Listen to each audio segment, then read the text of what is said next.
milieu de la mer se dresse un monstre d'acier de 30 000 tonnes, plus lourd que 4 tours Eiffel. Pendant 30 ans, il a pompé du pétrole sous les fonds marins. Et maintenant, il faut le retirer, complètement, jusqu'au dernier boulon, sans laisser la moindre trace. Imaginez des dizaines de puits forés sur des kilomètres de profondeur sous les fonds marins. Une structure haute comme un gratte-ciel au-dessus de l'eau. Et tout cela doit être scellé, découpé de ses fondations et ramené à terre. La plus grande grue de la planète soulève la plateforme comme un jouet. Des mâchoires hydrauliques sectionnent des poutres d'acier d'un demi-mètre d'épaisseur comme de simples branches mortes. Quant à certains géants, on les coule délibérément au fond de l'océan. Et ils deviennent un refuge pour des millions de poissons. C'est le démantèlement le plus complexe de l'histoire de l'ingénierie.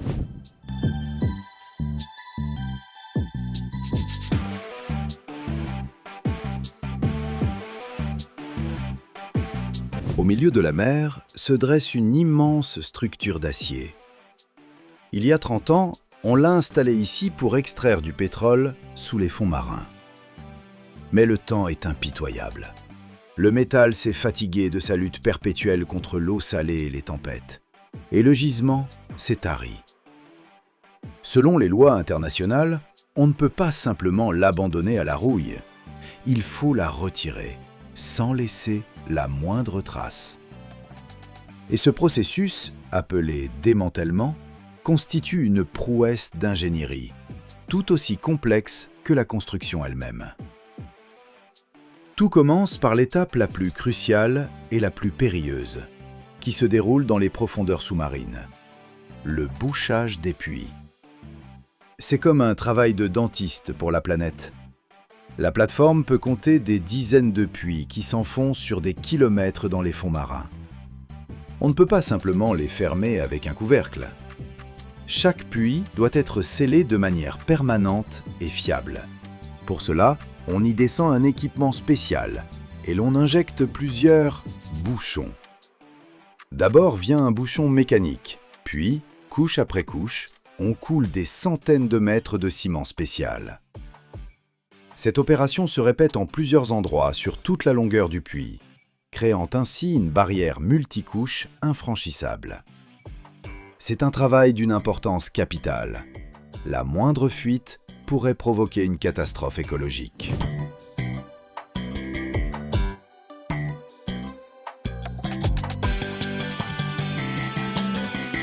Lorsque tous les puits sont hermétiquement scellés, une équipe de nettoyeurs débarque sur la plateforme. En 30 ans, des tonnes d'équipements, de tuyauterie et bien sûr, de résidus pétroliers et autres produits chimiques se sont accumulés ici. Tout cela doit être méticuleusement nettoyé et évacué. Vient ensuite le temps de la détoxification de la partie immergée. Au fil des décennies, la base de la plateforme, appelée structure porteuse ou jacket, s'est couverte d'un véritable écosystème. Des tonnes de coquillages, d'algues et de coraux. Tout est décapé à l'aide de puissants jets d'eau sous haute pression. Et voilà, lorsque la plateforme est propre et sécurisée, l'heure du grand déménagement a sonné. Comment extraire de la mer une structure pesant 20 à 30 000 tonnes? Il existe 2 scénarios principaux. Le premier, le plus spectaculaire, consiste en un démantèlement par levage unique. Sur site arrive alors l'un des plus grands navires au monde, une grue flottante géante. C'est une véritable montagne flottante, dotée de flèches hautes comme des gratte-ciel, capable de soulever plus de 40 000 tonnes. Imaginez, cette machine peut soulever 20 000 voitures en même temps.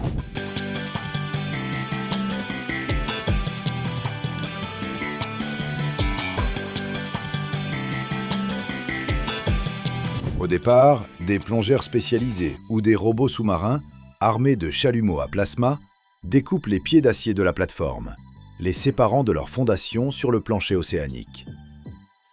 Puis, la grue glisse sous la partie supérieure de la plateforme, le topside, d'immenses poutres d'acier, et commence à soulever, lentement, centimètre par centimètre.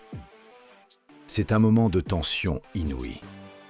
des milliers de tonnes d'acier se détachent de leur base et se retrouvent suspendues dans les airs. Ensuite, cette maison gigantesque est délicatement déposée sur une barge colossale. La grue revient alors à la charge et extrait de l'eau, de la même manière, le bloc de fondation. Le second scénario consiste à démanteler la structure en pleine mer. Si la plateforme est trop imposante ou trop ancienne, on la découpe en blocs plus petits, plus faciles à transporter. C'est comme si l'on inversait le processus de construction. Les ouvriers, tels des fourmis, sectionnent la structure en morceaux et des grues plus modestes les enlèvent progressivement pour les empiler sur la barge. Une fois toutes les pièces de notre dinosaure d'acier chargées sur la barge, son dernier et mélancolique voyage commence. Lentement, à quelques nœuds à peine, des remorqueurs traînent ce cimetière flottant vers la côte. Ce convoi navigue parfois pendant des semaines, parcourant des milliers de kilomètres jusqu'à un port spécialisé. Un cimetière de plateformes pétrolières. De tels chantiers existent au Royaume-Uni, en Norvège, aux États-Unis. Ce sont d'immenses complexes industriels où les géants d'acier trouvent leur fin.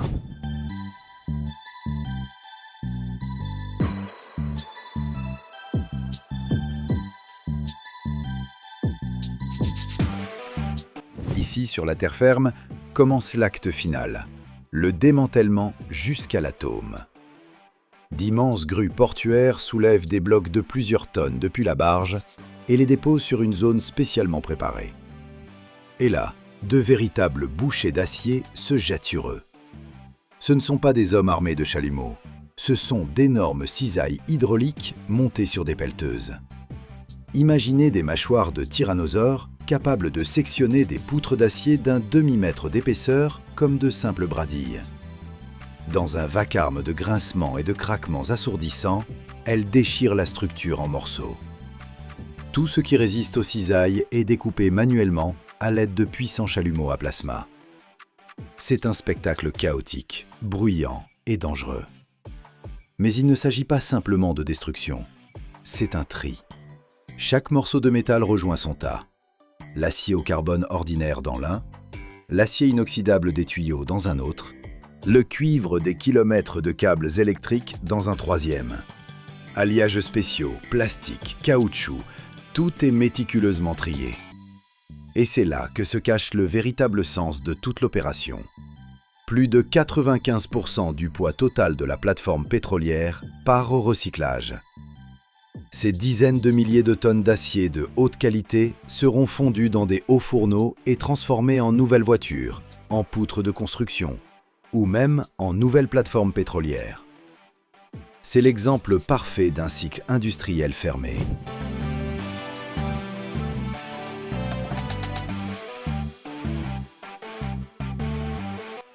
Mais parfois, l'histoire se termine autrement.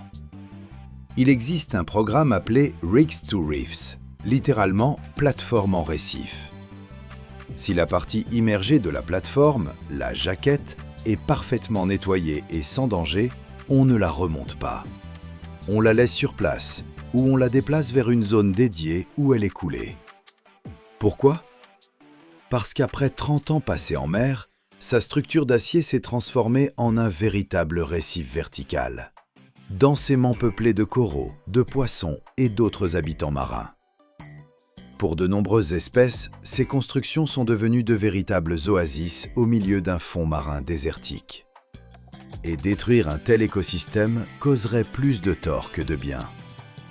Ainsi, le géant d'acier qui a servi toute sa vie l'industrie devient à la retraite le gardien silencieux de la nature, un nouveau foyer pour des milliers de créatures marines. C'est une fin belle et symbolique pour ce titan retourné au sein de l'océan. Et pour que ma chaîne continue elle aussi de naviguer sur les flots de YouTube, abonnez-vous.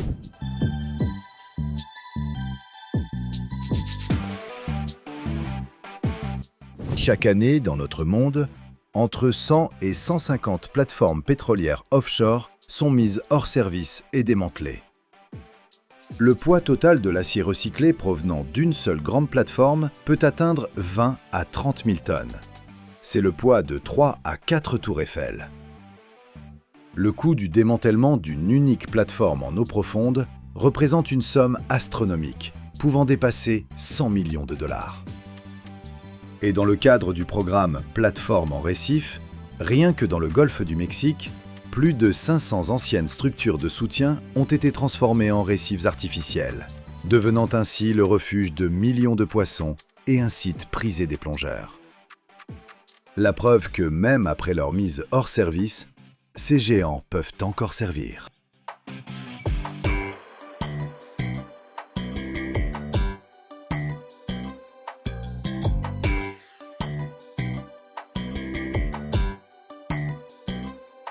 Ce char a traversé 3 guerres. Dans 4 heures, il sera réduit en ferraille. Autrefois, il avançait à travers la poussière et le feu, encaissait les coups et sauvait son équipage sous les tirs nourris. Son blindage porte les traces d'obus. Son moteur garde en mémoire des milliers de kilomètres de route du front. Désormais, tout se jouera au chalumeau et aux cisailles hydrauliques. L'acier sera découpé, la coque compressée, la tourelle s'effondrera sur le béton. En quelques heures, cette machine chargée d'histoire deviendra matière première pour de nouveaux rails et poutrelles.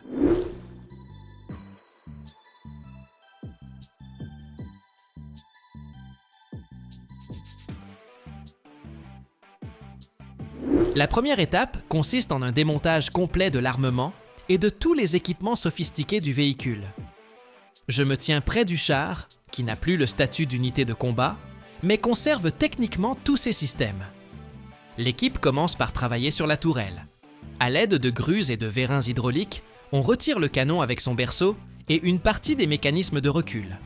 Chaque boulon et fixation est dévissé sous contrôle, car les ensembles sont massifs et soumis à de fortes tensions. Ensuite, on démonte les modules de mitrailleuse, les stabilisateurs et les mécanismes de pointage. Tout cela est emballé séparément, étiqueté et transféré vers des zones spécialisées. Après l'armement, on passe à l'électronique.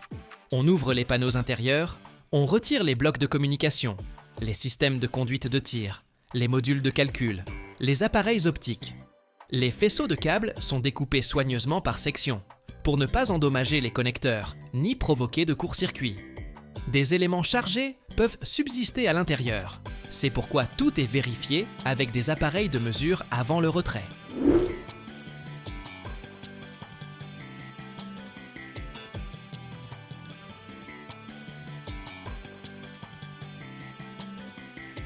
À ce stade, le char perd littéralement son système nerveux et se transforme en simple coque métallique. L'étape suivante consiste à vidanger le carburant et tous les fluides techniques. Un seul char peut contenir jusqu'à 1000 litres de gazole, qu'il faut entièrement évacuer avant de commencer le découpage du métal. La machine est installée sur une plateforme spéciale équipée de bacs de récupération. Des tuyaux étanches sont raccordés aux orifices de vidange d'origine ou aux trappes de service, puis le carburant est transféré dans des réservoirs fermés. Les pompes fonctionnent lentement pour éviter toute surpression et ne pas soulever les dépôts accumulés au fond des cuves. Après le carburant, on passe au lubrifiant. On vidange l'huile moteur, le liquide de la boîte de vitesse, les fluides hydrauliques des mécanismes de tourelle et les liquides de frein. Chaque type est collecté séparément, car ils sont soumis à des procédés différents d'élimination ou de régénération.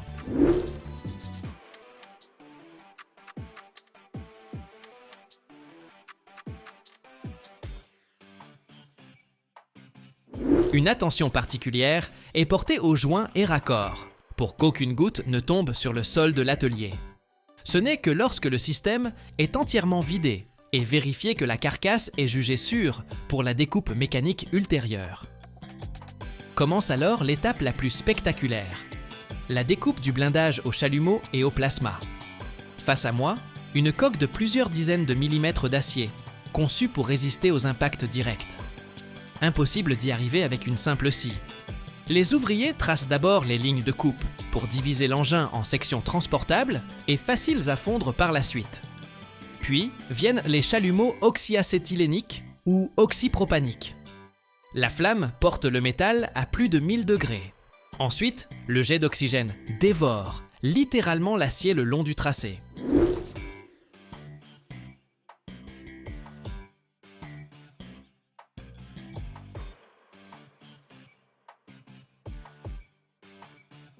Pour les sections plus épaisses ou en alliage, on utilise la découpe au plasma. Ici, un arc électrique crée un jet de gaz ionisé, atteignant plusieurs milliers de degrés. Le plasma traverse le blindage plus rapidement et avec plus de précision, laissant une découpe étroite. Les étincelles jaillissent sur plusieurs mètres.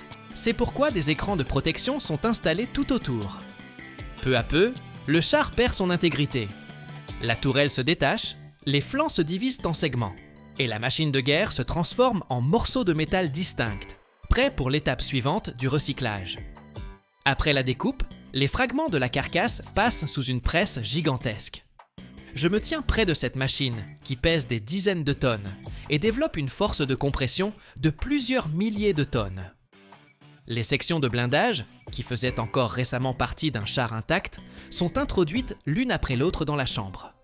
Les vérins hydrauliques se referment lentement, et les épaisses plaques d'acier commencent à se déformer, à craquer aux jointures et à se replier sur elles-mêmes.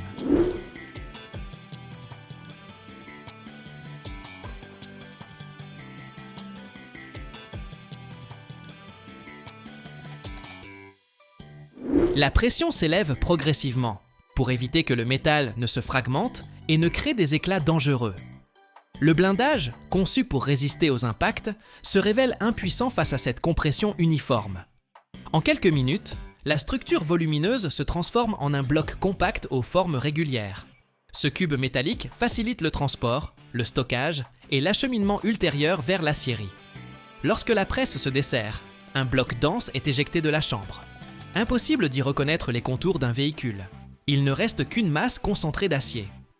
C'est sous cette forme que le char réformé achève son existence comme engin militaire et devient une simple matière première destinée à la refonte. Ce cube métallique dense prend ensuite la route de l'aciérie. J'y arrive et découvre une toute autre échelle. Les briquettes de blindage sont pesées, analysées pour déterminer leur teneur en éléments d'alliage, puis acheminées vers les fours. Dans le four à arc électrique, le métal fond à une température dépassant 1500 degrés.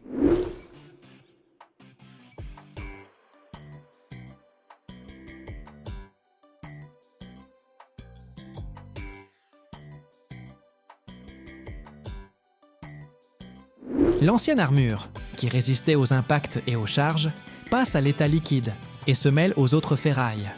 Les chimistes ajustent la composition en ajoutant la quantité nécessaire de carbone ou d'autres éléments pour obtenir un acier aux caractéristiques souhaitées. Après épuration des scories, le métal en fusion est acheminé vers la machine de coulée continue. Là, on en façonne des ébauches, de longues brames rectangulaires ou des blooms carrés.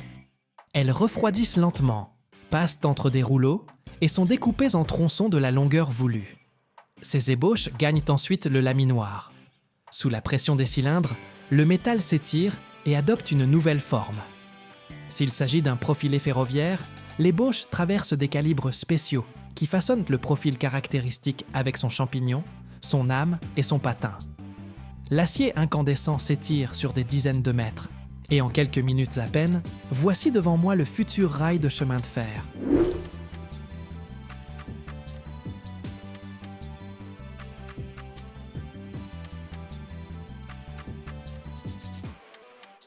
Lorsqu'il s'agit de poutrelles de construction, les laminoirs confèrent au métal une section en H ou en double T. Ces éléments supportent des charges considérables et deviennent l'ossature de ponts, d'entrepôts et d'immeubles de grande hauteur. Ce contraste me frappe profondément. Une machine conçue pour la guerre traverse un cycle complet de métamorphose pour devenir partie intégrante de l'infrastructure.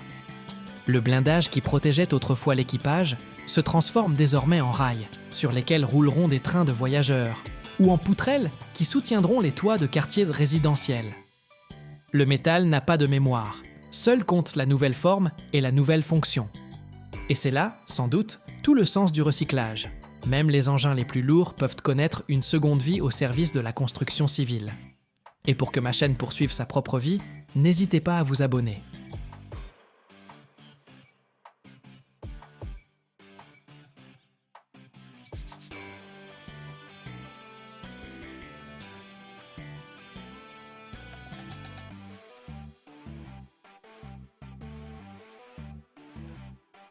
Chaque année, plus de 40 millions de voitures sont mises hors service dans le monde. Imaginez une chaîne de montagnes de métal, de verre et de caoutchouc qui s'étend jusqu'à l'horizon. Mais pour l'Afrique, ce ne sont pas des déchets, c'est un véritable trésor. À Lagos, au cœur du Nigeria, se trouve le plus grand marché de pièces détachées d'occasion au monde, où travaillent des dizaines de milliers de personnes, et où le taux de réutilisation des pièces atteint un incroyable 95%. Ici, chaque boulon, chaque soupape, et même un phare cassé, trouvent une seconde vie. Et maintenant, imaginez, un morceau d'une vieille Volkswagen qui roulait autrefois à Berlin peut devenir une partie d'un nouveau gratte-ciel à Lagos.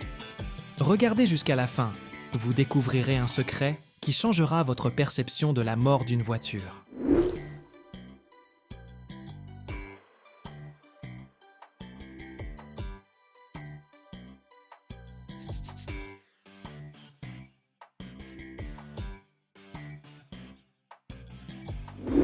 Tout commence dans le chaos du port, ou à la périphérie d'une ville gigantesque comme Lagos. Un terrain immense, sans fin, qui s'étend jusqu'à l'horizon, jonché non pas de montagnes, mais de véritables chaînes de montagnes de voitures mortes. C'est à la fois un cimetière et une maternité. Ici se côtoient des européennes fatiguées, de vieilles Peugeot et Volkswagen, qui roulaient autrefois sur les routes parfaites d'Allemagne. Et à côté, des japonaises endurantes, des Toyota et des Nissan qui ont survécu à plus d'une saison des pluies. L'air ici est dense et lourd.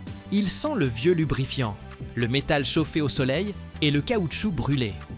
Et par-dessus tout cela, un bourdonnement continu.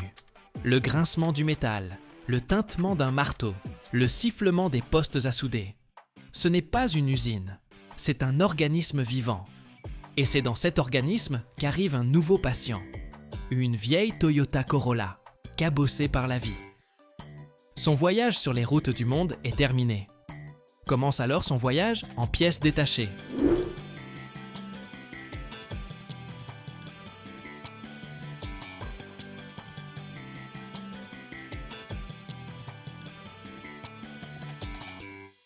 À peine a-t-elle eu le temps de refroidir qu'une meute de chirurgiens se jette sur elle. Ce ne sont pas des robots. Ce sont des hommes, chacun étant un spécialiste pointu.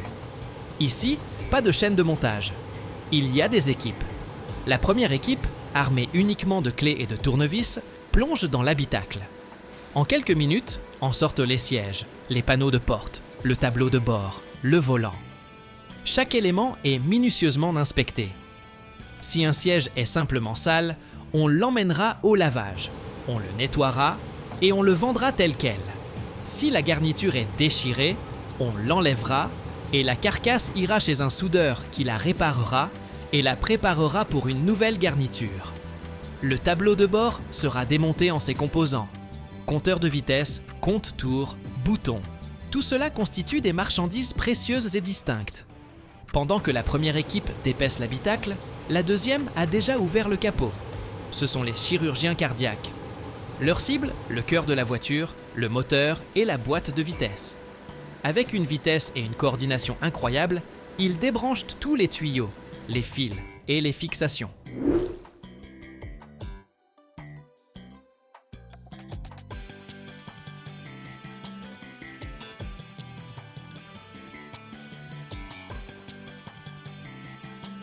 Puis, à l'aide d'un simple palan à chaîne, jeté par-dessus une poutre rouillée, ils arrachent tout le groupe motopropulseur de son logement. Le moteur n'est pas envoyé à la fonderie. Oh non, c'est le trésor le plus précieux. On l'emmènera dans un atelier où il sera entièrement démonté jusqu'à la dernière vis. Chaque pièce, piston, soupape, vilebrequin, sera soigneusement lavée à l'essence, inspectée pour l'usure. Si une pièce est bonne, elle ira dans la banque d'organes pour réparer d'autres moteurs. Si elle est usée, on la restaurera ou on la vendra à la ferraille. Avec plusieurs de ces moteurs morts, un génie de la mécanique locale peut en assembler un qui fonctionnera encore 10 ans.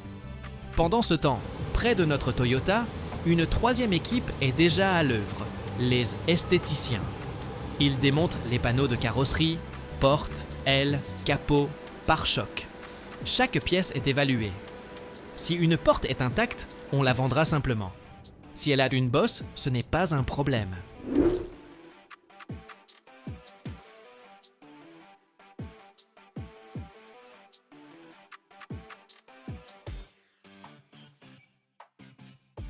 On l'apportera à un débosseleur, un véritable sculpteur sur métal. À l'aide d'un marteau, d'une enclume et d'un sens incroyable du métal, il redressera la bosse au point qu'elle sera presque invisible. Ensuite, la pièce sera repeinte et vendue comme presque neuve. Même un phare cassé n'est pas un déchet. On en extraira avec soin les morceaux de verre intacts, qui pourront ensuite être utilisés pour réparer un autre phare. Mais ce n'est pas tout. Il y a aussi les neurologues et les chirurgiens vasculaires. Ils extraient soigneusement tout le câblage de la voiture. Ce n'est pas juste un tas de cuivre. C'est un système complet, prêt à être installé sur une autre voiture. Radiateur, alternateur, démarreur, pompe à essence. Tout cela constitue des organes distincts et précieux qui sont retirés, vérifiés, réparés et remis en service. Même les disques de frein, s'ils ne sont pas trop usés, seront rectifiés et vendus. Le verre est découpé avec précaution pour être vendu à ceux qui l'ont cassé. Amortisseurs, ressorts, bras de suspension, tout est récupéré.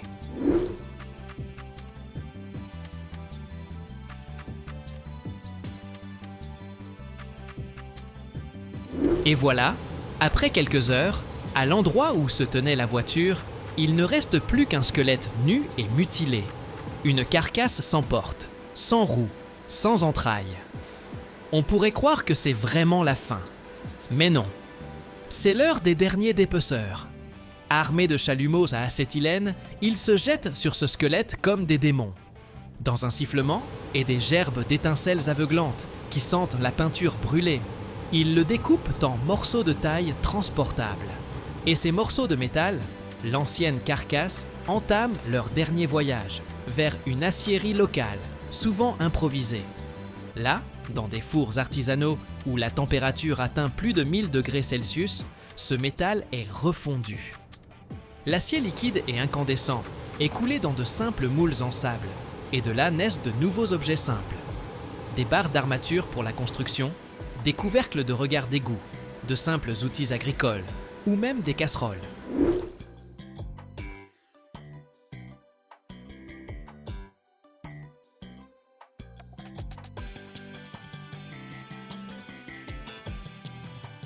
Le plus grand marché de pièces détachées d'occasion du Nigeria et, peut-être de toute l'Afrique, c'est l'Adipo à Lagos. Ce n'est pas un simple marché. C'est une ville dans la ville, qui s'étend sur des dizaines d'hectares. Plus de 30 000 personnes y travaillent. Mécaniciens, vendeurs, débosseleurs, électriciens. Le chiffre d'affaires annuel de ce seul et unique marché est estimé à des centaines de millions de dollars. C'est une économie gigantesque, principalement informelle, qui fournit des emplois à toute une génération. Contrairement aux pays occidentaux, où de nombreuses pièces partent simplement à la presse avec la carcasse, au Nigeria, le taux de réutilisation des pièces d'une seule voiture avoisine les 95%. Pratiquement rien n'est jeté. Les moteurs et les transmissions sont les marchandises les plus précieuses. Le moteur d'un modèle populaire, comme une Toyota Camry, peut être vendu pour 500, voire 1000 $ et plus, selon son état. C'est une somme énorme.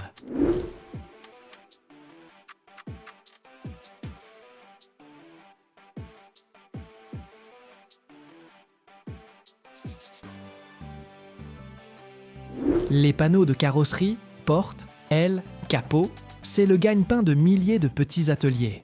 Phares, rétroviseurs, boutons de l'habitacle, emblèmes, tout a son prix.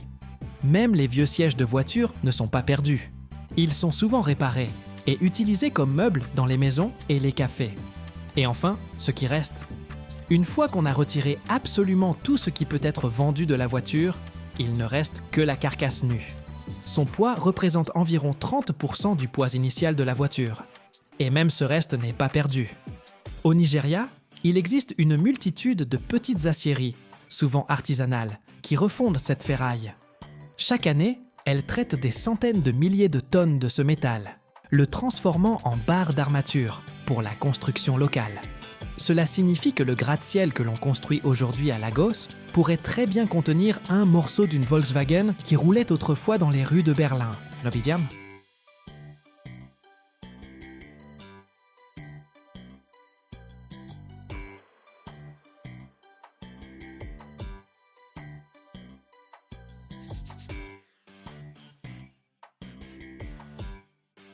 Imagine qu'un simple morceau de métal rouillé puisse receler un secret qui bouleverse toutes les règles de la sidérurgie. Pourquoi certains lots de ferraille se comportent-ils dans le four comme s'ils dissimulaient quelque chose d'interdit? Et surtout, comment, du chaos des vieilles voitures, des rails et des machines, naît un acier plus pur que le minerai des carrières? Aujourd'hui, vous allez découvrir le processus qui transforme les décharges urbaines en nouvelles mines. Et vous apprendrez à la fin un secret que même la plupart des métallurgistes ignorent, celui qui détermine le destin de chaque coulée. Soyez attentifs, car la réponse se cache là où vous ne l'attendez pas.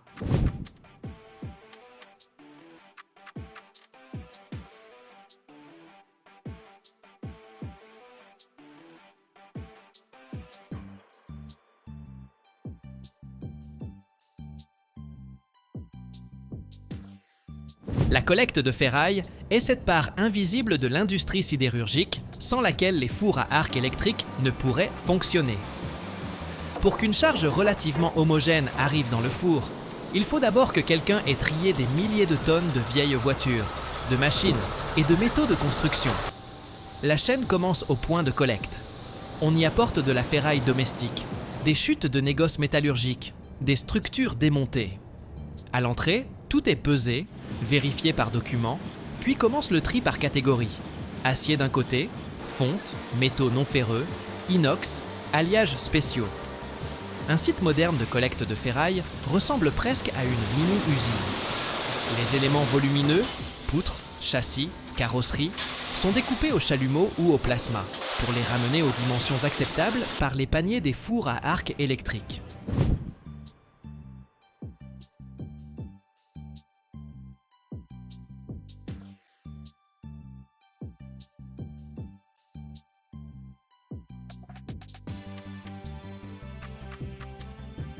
Les voitures sont d'abord désarmées.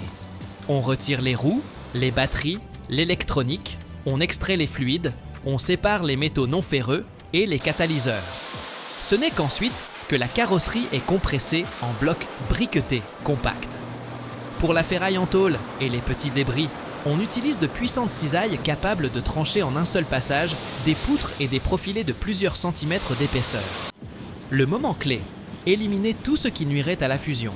Peintures à forte teneur en additifs nocifs, gros morceaux de béton, bois, plastique, caoutchouc. Impossible de nettoyer complètement la ferraille, mais plus la préparation est soignée, moins il y a de problèmes au four. Moins de scories, d'explosions dues à l'humidité, de fumée et de gaz toxiques. C'est pourquoi les flux de meilleure qualité proviennent des chutes industrielles, issues des laminoirs ou de la construction mécanique.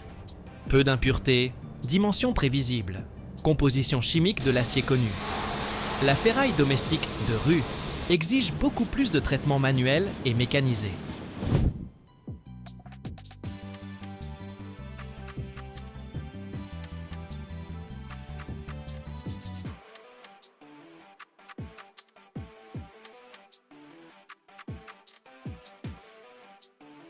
Après le découpage et le nettoyage initial, place aux aimants et aux séparateurs.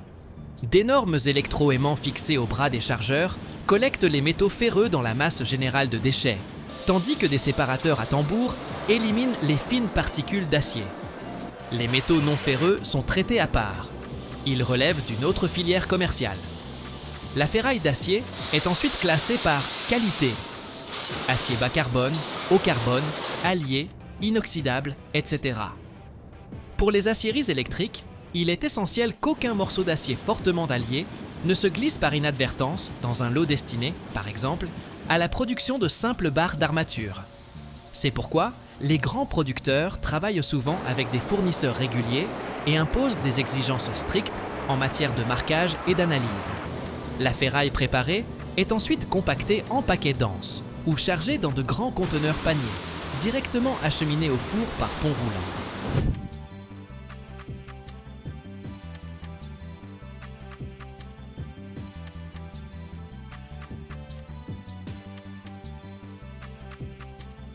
Le compactage ne sert pas seulement à économiser de l'espace lors du transport. Le métal comprimé chauffe mieux et se tasse de façon prévisible lors de la fusion. Les petits éléments comme les copeaux ou les tôles minces peuvent être briquetés ou ajoutés par portions dans le bain déjà en fusion, afin d'éviter une oxydation excessive et des projections. Au bout de la chaîne de collecte de ferraille se trouve un produit clairement classifié. Chaque lot possède une masse, une composition chimique approximative, une granulométrie et un degré de contamination. Ces lots sont répartis entre les aciéries électriques en fonction de l'acier que l'on prévoit d'élaborer. Pour les armatures et les profilés simples, un mélange de ferraille de construction et de mécanique convient. Pour les aciers à roulement ou inoxydables, il faut des flux spécialisés à la composition strictement contrôlée.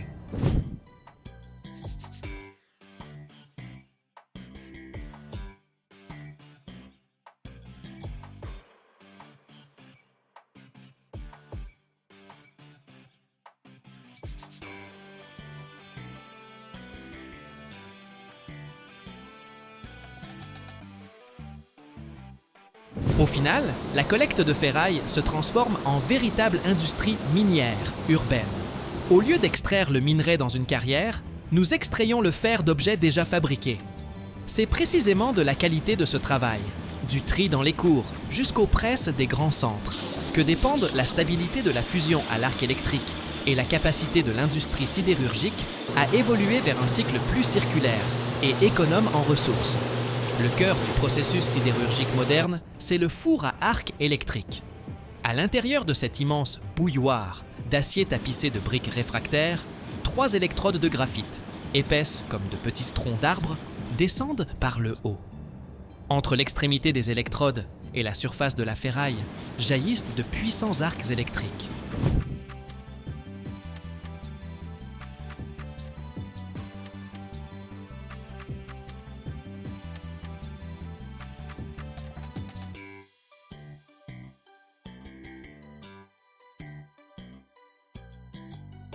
La température dans la zone de l'arc peut atteindre plus de 3500 degrés Celsius, si bien que la ferraille d'acier fond très rapidement. Les morceaux massifs se transforment en métal bouillonnant et en scorie, tandis que le four résiste à ce choc thermique grâce au revêtement réfractaire et au système de refroidissement. Le cycle commence par le chargement du four. Dans une poche ou un panier, on rassemble un mélange de différents types de ferraille. Carrosserie de voitures démontées, chute de laminage, rails désaffectés, rebuts métalliques industriels. En moyenne, 70 à 80% de toute la charge d'un four à arc électrique provient justement de cette ferraille recyclée. Le reste peut être constitué d'ajouts de fer pur, de fondants et d'éléments d'alliage.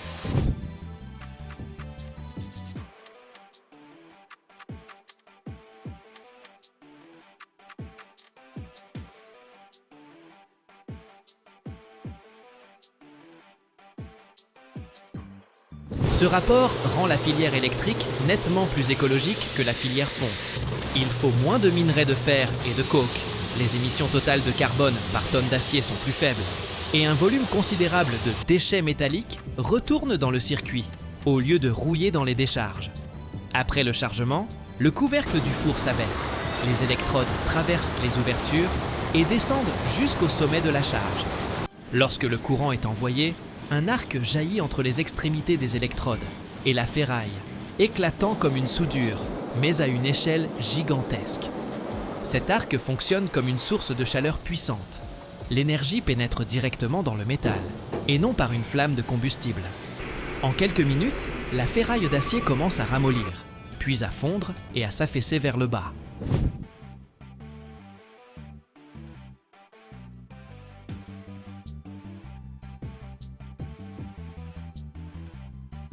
L'opérateur régule la puissance, la longueur d'arc et la position des électrodes, afin que la fusion se déroule de manière uniforme et ne provoque pas d'éclaboussures excessives. Lorsque la majeure partie de la charge est fondue, commence l'ajustement de la composition chimique. On ajoute au four de la chaux et d'autres fondants. Ils forment un laitier qui extrait du métal le soufre et le phosphore. Au besoin, de l'oxygène est injecté par des tuyères spéciales. Il brûle le carbone dissous dans le métal et les résidus d'impuretés indésirables, chauffant davantage le bain. Simultanément, par des ouvertures supérieures ou latérales, on introduit des additifs d'alliage, des ferroalliages contenant manganèse, chrome, nickel, vanadium. Ainsi, à partir de ferrailles hétérogènes, se forme un acier de la classe requise. En fin de coulée, le métal est désoxydé.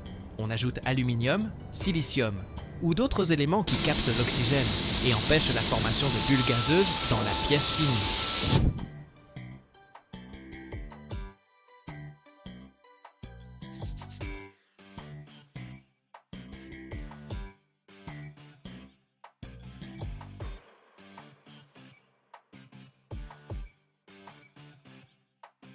Un four à arc électrique moderne, d'une capacité d'environ 100 tonnes, peut transformer en quelques heures une montagne de vieilles carcasses automobiles en une poche uniforme d'acier liquide.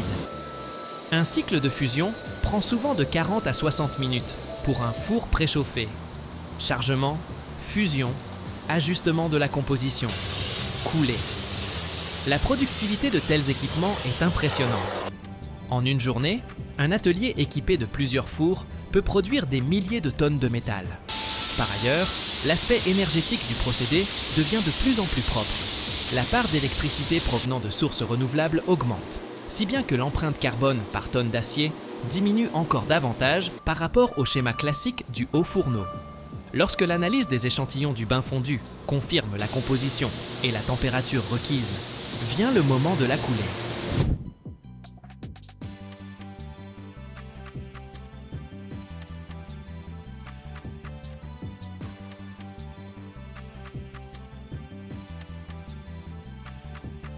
Le four bascule grâce à un système hydraulique et l'acier liquide à près de 1600 degrés est dirigé vers la poche de coulée. Le laitier qui flotte en surface est évité autant que possible ou évacué séparément. Le métal rejoint ensuite soit la poche intermédiaire de la machine de coulée continue, soit les lingotières. La masse en fusion se transforme en un flux continu qui se solidifie sous forme de brames, blooms ou billettes carrées. Ces produits semi-finis sont ensuite laminés en poutrelles, tubes, rails, ferrailles d'armature, tôles, tout ce qui partira dans les bâtiments, les ponts, les machines, pour revenir dans le four des décennies plus tard sous forme de ferraille. La qualité de l'acier issu de la ferraille est comparable à celle des hauts fourneaux et des aciéries à oxygène.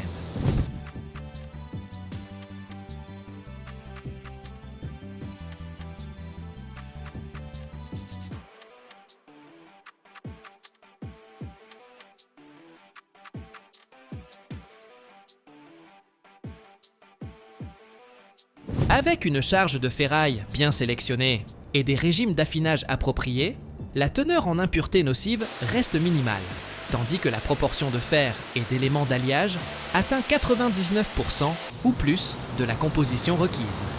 Pour les structures à haute responsabilité, par exemple l'armature des immeubles de grande hauteur ou les pièces mécaniques, on recourt en complément au traitement sous vide et à la métallurgie secondaire, réduisant encore davantage le taux de gaz et d'inclusion non métallique. La métallurgie à l'arc électrique assure aujourd'hui plus du quart de la production mondiale d'acier et permet de boucler presque entièrement le cycle. Le vieux métal retourne dans le circuit sous forme de nouveaux produits, au lieu de finir sa vie en décharge. Plus l'électricité qui alimente ces fours bascule vers des sources bas carbone, plus l'industrie sidérurgique se rapproche d'un scénario où de grands volumes de matériaux de construction circulent dans le système, avec un impact minimal sur l'environnement.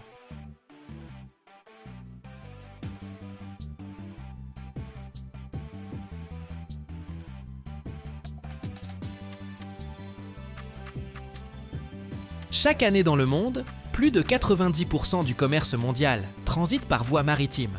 Mais rares sont ceux qui réalisent qu'il s'agit là de véritables monstres d'acier, pesant des centaines de tonnes.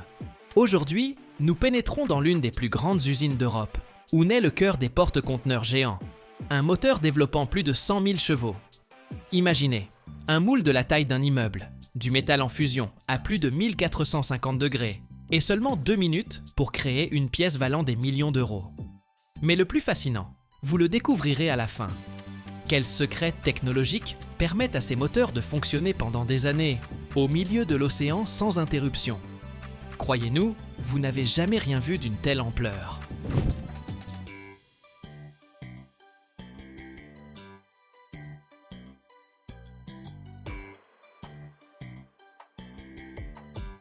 Tout commence par la préparation du moule.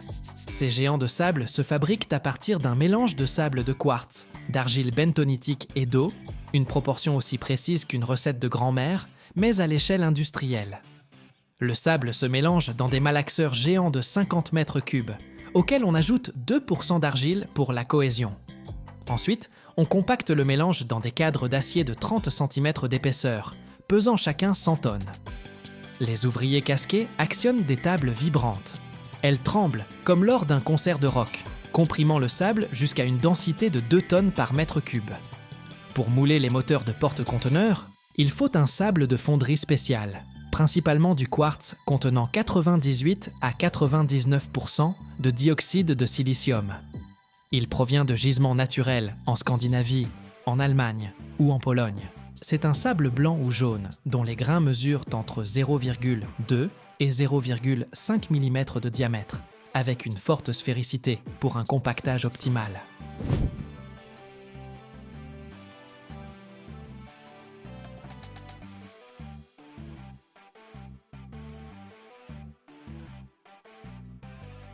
Dans les grandes fonderies, jusqu'à 70% du sable provient du recyclage des coulées précédentes.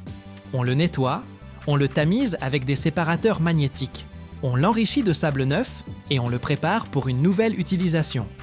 Certaines entreprises importent du sable premium des États-Unis ou d'Australie pour les commandes les plus exigeantes. Le sable est mélangé avec 2 à 3% d'argile bentonitique et 3% d'eau, et l'usine produit jusqu'à 100 000 tonnes de ce mélange par an. Au centre du moule, on conserve le modèle du bloc moteur, une copie en bois ou en résine du bloc cylindre, avec ses canaux d'huile et d'eau. Le modèle est fabriqué sur des fraiseuses, avec une précision au dixième de millimètre. Autour de lui, on façonne un noyau de sable, celui qui créera les parois intérieures, sur une hauteur de 4 mètres. Le noyau est cuit au four à 250 degrés, pour qu'il garde sa forme lors de la coulée. Je touche ce moule. Le sable est dur comme du béton, mais avec un parfum d'argile fraîche.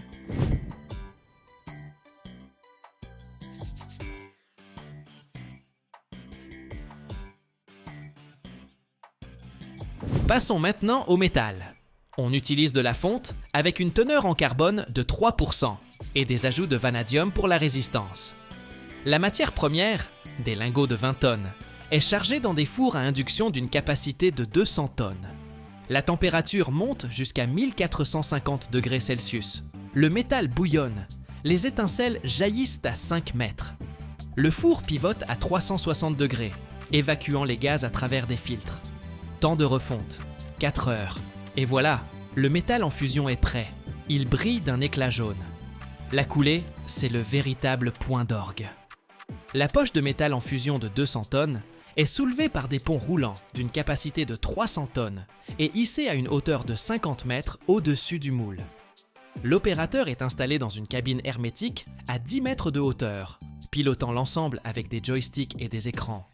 Il incline délicatement la poche à 45 degrés et s'en échappe alors un puissant jet de fonte d'1 mètre de large qui s'abat depuis 3 mètres de haut dans un rugissement d'étincelles.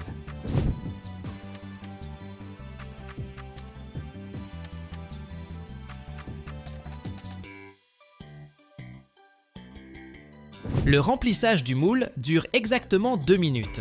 Le métal envahit une surface de 100 mètres cubes, s'infiltrant dans tous les canaux et noyaux. La température en surface du bain atteint 1450 degrés. Au cœur du moule, elle bondit instantanément à 2000. Le métal siffle au contact de la surface sableuse humide.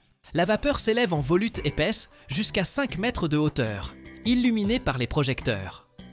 L'air se charge de l'odeur du fer en fusion, tandis que les capteurs enregistrent le débit, 200 tonnes par minute.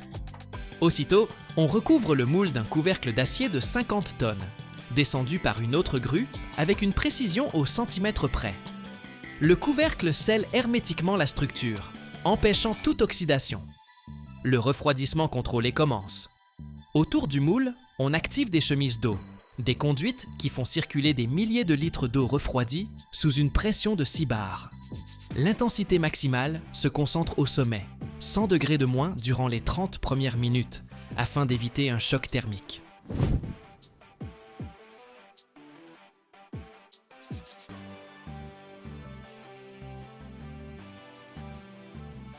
L'opérateur surveille les graphiques à l'écran en régulant le débit d'eau. Si le gradient dépasse 50 degrés par mètre, c'est l'arrêt d'urgence. Cette étape détermine si le bloc moteur résistera à une pression de 200 bars. Je me tiens là en combinaison de protection, l'adrénaline à son comble devant ce spectacle de feu. Les 12 premières heures, la température chute à 800 degrés, puis en 2 jours, elle descend à 200. Des capteurs répartis en centaines de points mesurent les gradients pour éviter les fissures dues à la dilatation thermique. Le retrait total du métal atteint 2%. C'est pourquoi le moule est conçu avec une marge. Au bout d'une semaine, on ouvre le moule et le voilà. Un bloc moteur de 200 tonnes, 20 mètres de long, avec un canal de 20 cm de diamètre. Les ouvriers décapent le sable au marteau-piqueur pneumatique et vérifient la surface à la recherche de défauts. En cas de cavité, retour à la refonte. Ce bloc partira pour l'assemblage d'un moteur MAN ou Wärtsilä, où il supportera une pression de 200 bars et entraînera l'arbre d'hélice du navire à 20 000 tours par minute.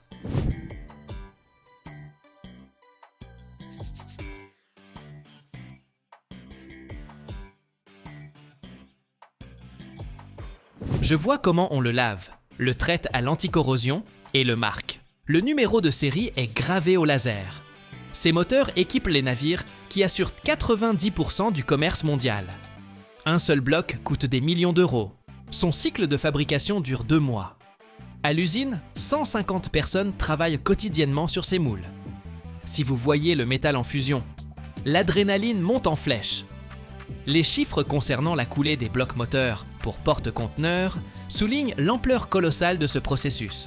La flotte mondiale de porte-conteneurs compte plus de 6000 navires, d'une capacité supérieure à 10 000 EVP, dont environ 5000 équipés de moteurs dépassant les 100 000 kW. Chaque moteur possède un bloc pesant entre 200 et 300 tonnes, long de 20 à 25 mètres. Les usines, principalement en Finlande, en Allemagne et en Corée, coulent entre 200 et 500 blocs par an.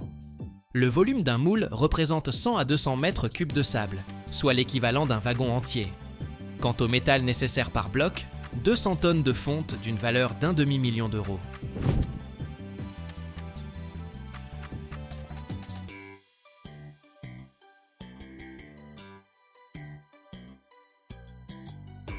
La température maximale de coulée atteint 1450 degrés Celsius. Le processus dure 2 à 3 minutes, avec un débit de 100 tonnes par minute. Le refroidissement s'étend sur 5 à 7 jours. La consommation énergétique du bloc s'élève à 500 000 kWh.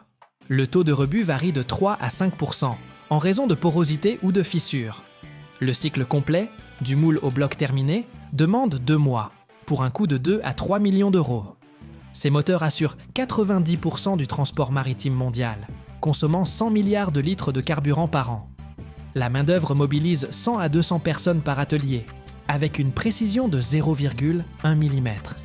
La croissance prévue est de 4% annuelle, grâce aux nouveaux navires d'une capacité supérieure à 20 000 EVSP.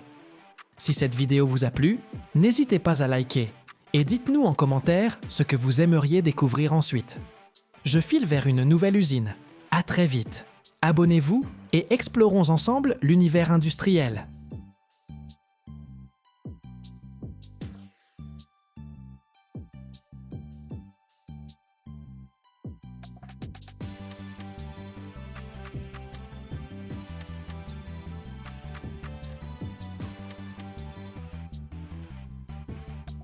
Aujourd'hui, nous partons en voyage au cœur de léviathans industriels, dans ces lieux où naissent les artères de notre monde moderne.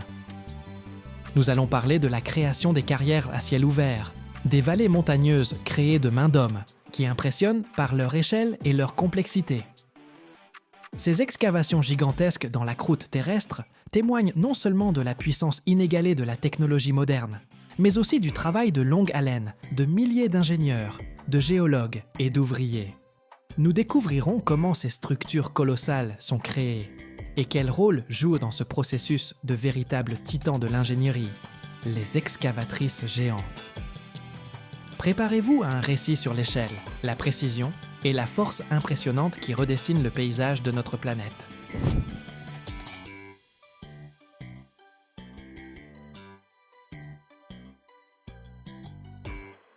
Les plus grandes excavatrices de carrière, par exemple, les pelles à câbles électriques, peuvent peser plus de 1000 tonnes. Certains modèles d'excavatrices à roupelle, utilisés en Europe, atteignent un poids de plus de 13 000 tonnes et sont les plus grandes machines terrestres au monde. La création d'une carrière n'est pas un simple creusement de trous. C'est un processus extrêmement complexe, en plusieurs étapes, qui commence bien avant que la première excavatrice ne morde la terre. Tout débute par une exploration géologique minutieuse. Des équipes de géologues étudient pendant des années les entrailles de la Terre, forent des puits, prélèvent des échantillons pour localiser avec précision les gisements de minéraux, leur profondeur, leur qualité et leur volume. C'est une immense enquête policière où chaque échantillon de roche est un indice crucial.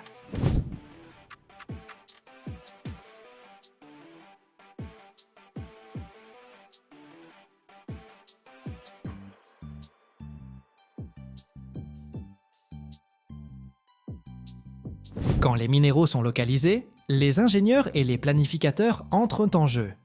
Ils élaborent un projet détaillé de la carrière qui couvre chaque aspect, de l'angle d'inclinaison optimal des parois et de la largeur des voies de transport au système de drainage qui évacuera l'eau. C'est un travail colossal qui exige des calculs précis, car la sécurité et l'efficacité de l'exploitation future dépendent de chaque détail. À ce stade, on décide de la forme de la carrière, de l'emplacement des terrasses, appelées des gradins, sur lesquels se déplaceront les engins, et de l'organisation de la logistique pour évacuer des centaines de millions de tonnes de roches. Après des années de planification, vient le temps de l'action.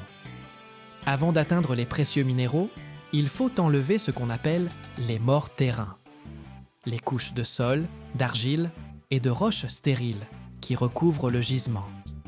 Cela peut représenter un volume de travail colossal, car l'épaisseur des morts terrains atteint parfois des dizaines, voire des centaines de mètres.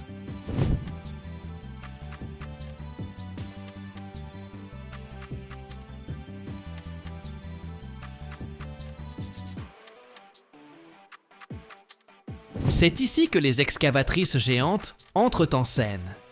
Ce sont de véritables colosses, pesant des centaines, voire des milliers de tonnes, avec des godets de la taille d'une petite pièce, capables de saisir des dizaines de mètres cubes de terre en une seule fois.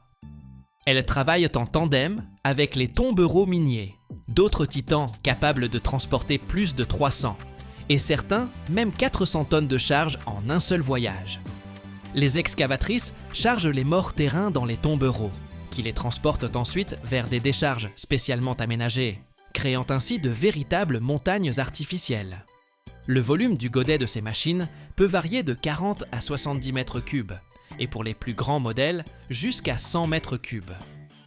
Cela signifie qu'en une seule bouchée, une telle excavatrice peut soulever une charge équivalente à 100 tonnes de roches ou plus, ou contenir de 5 à 7 voitures. Si les roches sont trop dures pour être extraites directement par l'excavatrice, on a recours au sautage. Des foreuses perçant de profonds trous dans la roche, où l'on place ensuite des explosifs. Une explosion contrôlée fragmente la roche, la rendant accessible aux excavatrices. C'est une étape spectaculaire et extrêmement responsable, qui exige le respect le plus strict des règles de sécurité. Après le décapage des morses terrains, commence l'étape la plus importante, l'extraction des minéraux et la formation de la carrière elle-même. La carrière est exploitée par gradins, semblables à des escaliers géants ou des terrasses. C'est fait pour assurer la stabilité des parois de la carrière et pour créer des plateformes de travail pratiques pour les engins.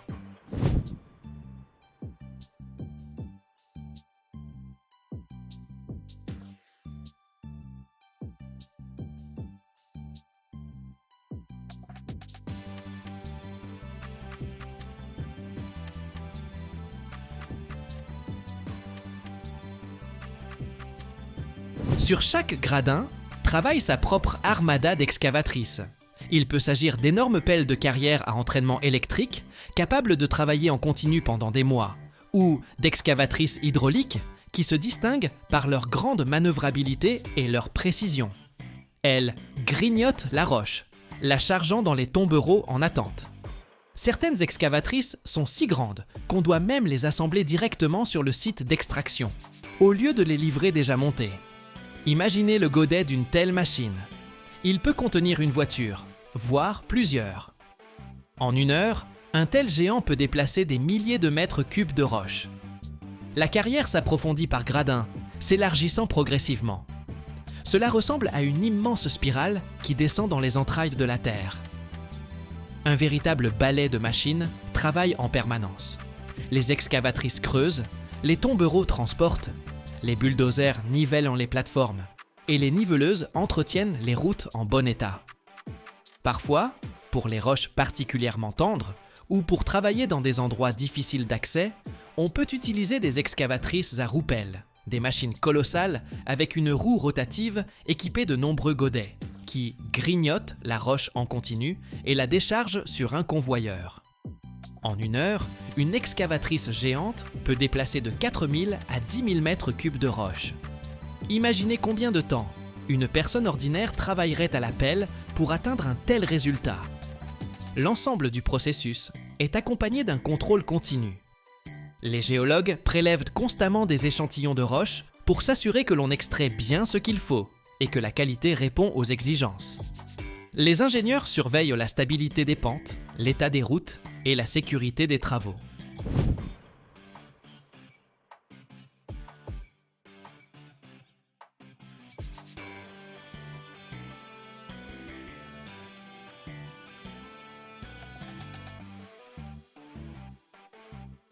Une carrière géante n'est pas un simple trou dans le sol. C'est tout un complexe industriel avec sa propre infrastructure. Pour assurer le fonctionnement ininterrompu d'une telle machine, il faut des milliers de kilomètres de routes pour les tombereaux, des systèmes d'alimentation électrique pour les excavatrices électriques, des ateliers pour l'entretien et la réparation des engins, ainsi que des bâtiments administratifs, des cantines et même des camps d'hébergement pour les travailleurs. L'évacuation de l'eau ou l'exhaust revêt une importance particulière. Dans de nombreuses carrières, de puissantes stations de pompage fonctionnent en permanence, évacuant les eaux souterraines et pluviales pour sécuriser le travail des engins et éviter les inondations. Sans un système de drainage efficace, la carrière se transformerait rapidement en lac. Le minerai extrait est ensuite acheminé vers des usines de traitement, souvent situées juste à côté de la carrière. Là, il est concassé, enrichi, purifié, transformé en un produit fini qui part ensuite par wagon ou camion vers les consommateurs du monde entier. La vie d'une carrière n'est pas éternelle. Lorsque les réserves de minéraux sont épuisées ou que l'exploitation devient économiquement non rentable, la carrière est fermée. Mais cela ne signifie pas qu'on l'abandonne simplement. Les normes modernes exigent une réhabilitation, la restauration des terres perturbées. Les anciennes carrières peuvent être transformées en lacs, en parcs forestiers, en terres agricoles ou même en zones de loisirs. C'est un processus complexe et coûteux, qui est une partie importante d'une exploitation minière responsable.